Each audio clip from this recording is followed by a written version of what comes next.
Okay, here with head coach Justin Spring. You have a big match play event coming up against Minnesota this weekend. Can you just talk a little bit about that?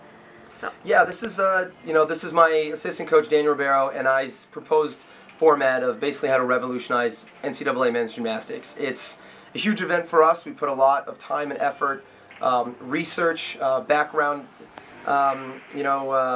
interviews and investigative process. I mean, we've done everything to try to put the best product on the floor for the audience, for Big Ten Network, for the TV, for the average fan. And basically it's a head-to-head format that puts both teams on the same event at the same time, battling it out in these head-to-head matchups to earn one single point for your team.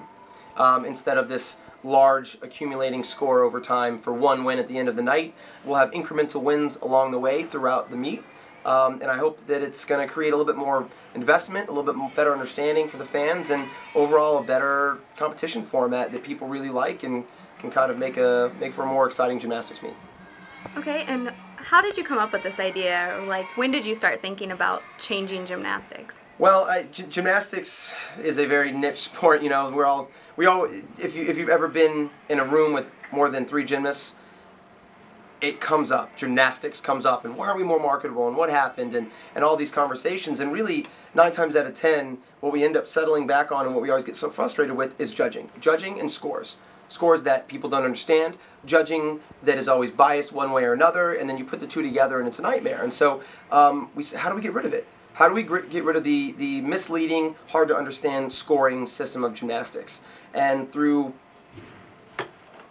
tons and tons of conversations, and literally, I would say almost 60, 70 hours of planning and conversations, we kind of came about this format that lends itself to the one-on-one match play, single point accumulation for a team score, but also even the bigger picture of a bracketed championship format. You know, and it's Daniel's love of American sports with my vision of a more in-game fan-friendly presentation combined for this kind of big package that I think is what America needs, or what America wants to see if we're going to kind of rebuild men's gymnastics popularity back in this country.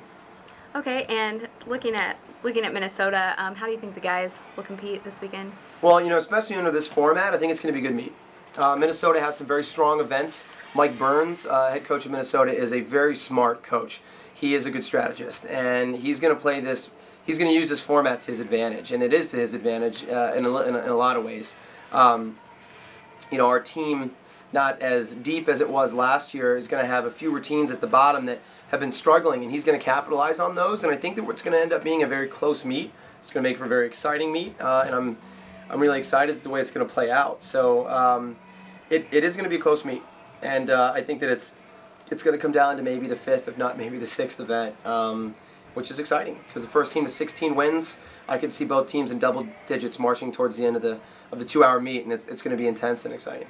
Okay, and thinking ahead, if there is a tie, can you explain the tiebreaker a little bit? The tiebreaker. You know, this is still definitely the beta version of this whole thing, and so heard a lot of backlash or positive praise or negative comments about the tie-breaking shootout, and that's what we're calling it. Yes, a shootout, just like hockey and soccer. People are typically ask, what, a shootout? What are you, crazy? And I'm like, crazy like it's done in professional soccer and professional hockey. So it's not that crazy. It just seems crazy because it's so foreign to gymnastics. But I think a stuck landing is something that audience members get, and a simple backflip or a back pike or back full is something that people can visually also understand. And so the tiebreaker round runs 5 athletes from each team.